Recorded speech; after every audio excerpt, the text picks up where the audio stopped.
que é da reviravolta no caso do Matheus, né, desse pedido de habeas corpus de Matheus Amaral. Chocou todo mundo, gente. Quem trouxe a informação foi o Gabriel Perlini, né? A gente trouxe ontem na nossa live sobre esse pedido de habeas corpus preventivo do advogado, que eu não me recordo o nome, Misael. Nisael, e que estava em nome do Matheus. A gente tem algumas considerações em relação à apuração do Gabriel Perlini, mas eu vou trazer todos os detalhes que está na matéria dele. A guerra entre fãs dos ex-BBBs segue ativa mesmo após 3 meses do fim do reality show. Alguns seguidores de Davi estão desde a última quarta-feira espalhando pelas redes sociais os números de um processo que indica o pedido de um habeas corpus preventivo em nome de Matheus Amaral, que teria sido feito pelo finalista do reality da Globo por medo de ser preso por conta de um escândalo de fraude no vestibular. E aí, gente, ele foi apurar o Gabriel Perlini e trouxe a verdade sobre o fato. Apurou o Gabriel Perlini que Matheus não contratou nenhum advogado até hoje em sua vida e muito menos emitiu qualquer procuração em nome de um profissional da área para atuar em seu nome. Mesmo assim, um advogado que atua em Paulínia, interior de São Paulo, decidiu entrar na justiça por conta própria, perdão, gente, para se antecipar e quem sabe captar o ex-BBB como cliente. É importante frisar alguns pontos, diz o Gabriel Perlini. O pedido de habeas corpus preventivo em favor de Matheus existe e até já foi julgado, mas o ex-BBB tomou conhecimento da existência do documento na manhã de quinta-feira, quando foi acionado pelo Gabriel Perlini. No caso, o Gabriel Perlini acionou a equipe do ex-BBB, que respondeu com surpresa sobre o fato e assegurou que jamais contratou o advogado responsável pelo pedido de justiça.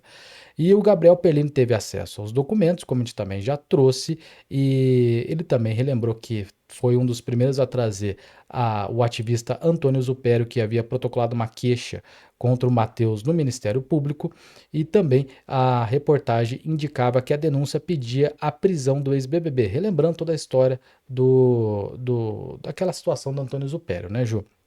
E aí Exatamente. continua, gente.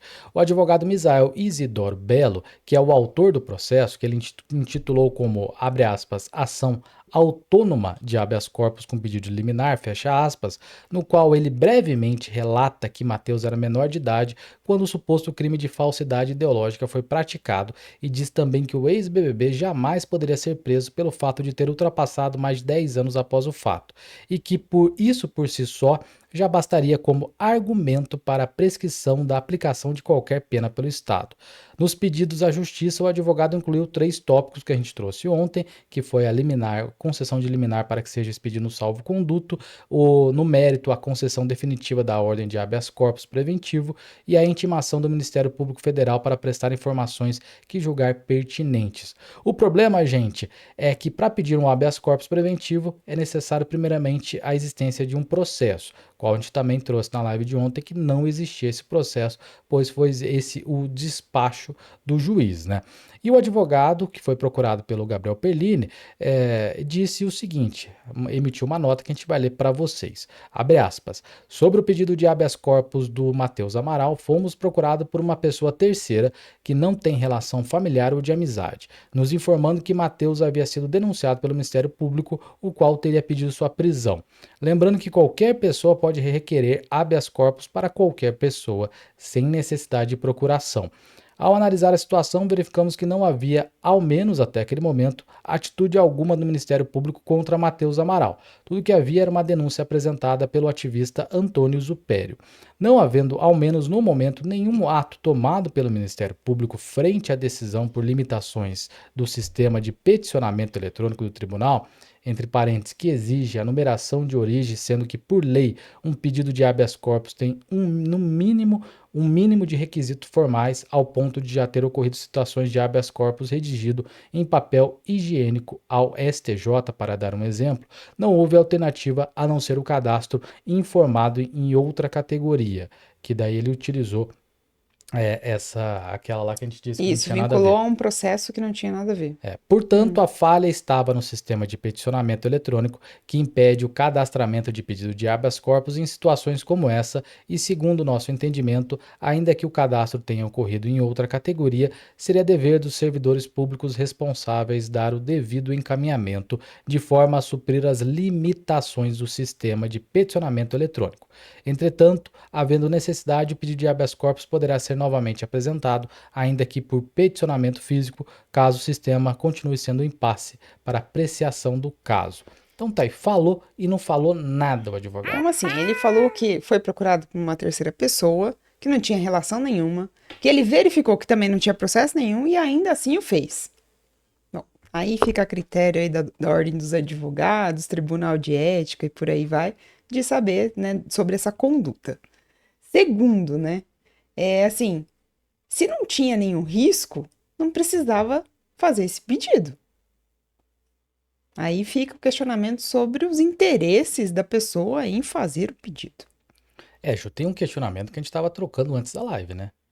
Que é um negócio que o Gabriel Perlini não questionou o advogado e eu questiono o advogado aqui. Como, senhor Misael, doutor Misael, o senhor teve acesso aos dados do Matheus?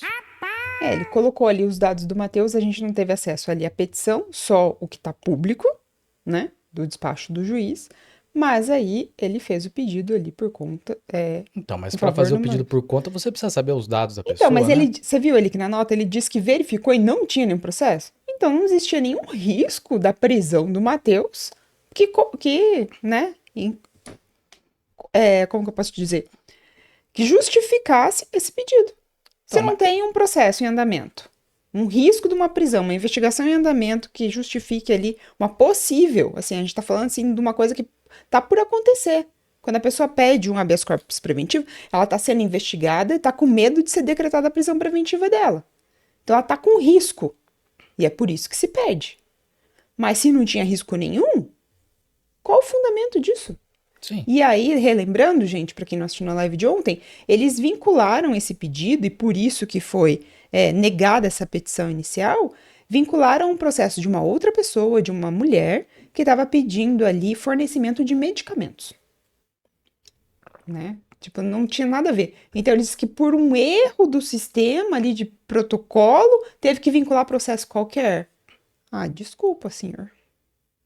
Não, Desculpa mas mesmo. esse é meu questionamento. Ele disse que um terceiro procurou. Então vamos teorizar que seja um fã. Fã do Davi? Fã do Matheus? Acredito que seja fã do Matheus. Acredito, estou no campo especulativo. Alguém preocupado com a situação. Exato. Uhum. Como que o Dr. Misael foi procurado e lhe passado dados do Matheus? CPF, endereço, todos os Para fazer dados. as buscas, para saber ali se tem algum Exato. processo em Porque andamento e para tudo mais. você entrar um pedido de habeas corpus preventivo, você precisa ter no mínimo os dados da pessoa, Sim, né? sim. Até porque no Brasil a gente tem muitos nomes muito comuns, Exato. né? Quantos Mateus Amaraus Deve ter existem no Brasil? vários, deve Vários. ter vários. Então, isso é um questionamento que o doutor Misael precisa vir responder. Uhum. Quem é o fã e como esse fã lhe passou os dados e por qual motivo o senhor doutor advogado entrou por um terceiro que sequer sabia disso. Uhum. Isso, se houver uma denúncia na OAB, pode ser uma denúncia complicada, né, para o É, advogado? vai ter todo um trâmite lá dentro para eles investigarem essa conduta, né? É, ué, qual é a necessidade então de entrar com um habeas corpus preventivo? Se não tem risco, É, se não tinha nenhum risco, gente, não dá para ficar brincando com justiça. exato. Qual é a necessidade? Entrou com habeas corpus preventivo e aí disse que foi pego de surpresa. Mateus, então estão usando seus dados e você sequer sabe. É bem delicada essa situação. O questionamento é, ele já disse na nota que ele emitiu à época que assinaram um documento sem o conhecimento dele. Uhum. Agora, Uhum. posteriormente, utilizaram os dados dele sem o conhecimento dele, Para impetrar aí um habeas corpus, não é? sem o conhecimento. Eu acho que é uma situação, Matheus, que você precisa Verificar. verificar e aí sim contratar um advogado para verificar. Porque não é possível que assina no seu nome e aí agora, Lá atrás, né, no lá caso das atrás, em coisas. Sim. 2014, foi o que ele emitiu na nota, né? Uhum. E agora, em 2024, pedem um habeas corpus preventivo no seu nome sem seu conhecimento. né? É bem Que delicado. questionamento é esse, né, gente? É um questionamento pertinente. O Gabriel Perlini é um excelente jornalista, eu já elogiei ele várias vezes, mas é um questionamento que eu acho que tinha que ser dado. Uhum. Porque nós, gente, nós estamos começando. A gente não tem equipe, a gente não tem a nossa, o pouco, a gente apura, mas o nosso jeito, né? Uhum. Assim, baseado nas limitações que a gente tem. Nós estamos adquirindo fontes, as pessoas têm nos procurado, trazendo informações que são informações pertinentes, informações até exclusivas, até onde a gente sabe, mas a gente está entrando e crescendo nesse meio. A gente já teve nossas carreiras, nossos trabalhos, mas aí a gente questiona. Como que não é perguntado para um advogado isso? Eu não entendo isso. Tem a responsabilidade, né? Como Cada que um profissão advogado tem sua toma uma responsabilidade. ação sabendo que ele pode levar uma investigação da OAB, gente? Tem limite da biscoitagem e a ordem dos advogados ela é bem rigorosa. Porque, assim, um exemplo bem diferente disso. Eu quero qualquer remédio. Eu vou chegar ali pro farmacêutico e vou pedir? Se eu não tiver a receita, se eu não tiver indicação para aquilo, ele não vai me entregar. Porque ele tem a responsabilidade dele, na verdade. Claro. Então, tem medicamentos que são só com prescrição médica, ele só vai me dar aquilo se eu preencher o requisito, se eu entregar o documento formal ali para ele. Senão, ele tem a responsabilidade dele. E se ele vender um medicamento que é só com prescrição médica sem ter a receita, quem vai responder por isso é ele. Porque a responsabilidade é do profissional. Então, falando o seguinte, independente da categoria de profissional, né? A pessoa, o profissional, tem que ter responsabilidade pelo aquilo que faz. Claro, é. Tem a situação de que está sendo apurado pelo Ministério Público Federal para quem foi levado a essa situação, e são eles que vão dizer ali se isso procede, vai ser encaminhado para o judiciário ou não. Tem que ter muita cautela nessas situações, porque, como eu disse, cada profissional, né, independente aí da sua formação, quem está nos assistindo, tem a responsabilidade pelos seus atos. Tem que ter responsabilidade. E de verdade, se ele não contratou o advogado, um exemplo, se eu estou no lugar do Matheus, fico sabendo uma situação dessa, eu imediatamente vou procurar o órgão competente, né, para fiscalizar e para apurar essa situação, porque isso é grave. Não, mas a gente faz um questionamento, aqui é público. Qual é a medida a ser tomada pelo Matheus após ter conhecimento de que pessoas estão usando seus dados para impetrar pedido de habeas corpus preventivo sem o consentimento dele? Ou vai ficar por isso mesmo? Sim.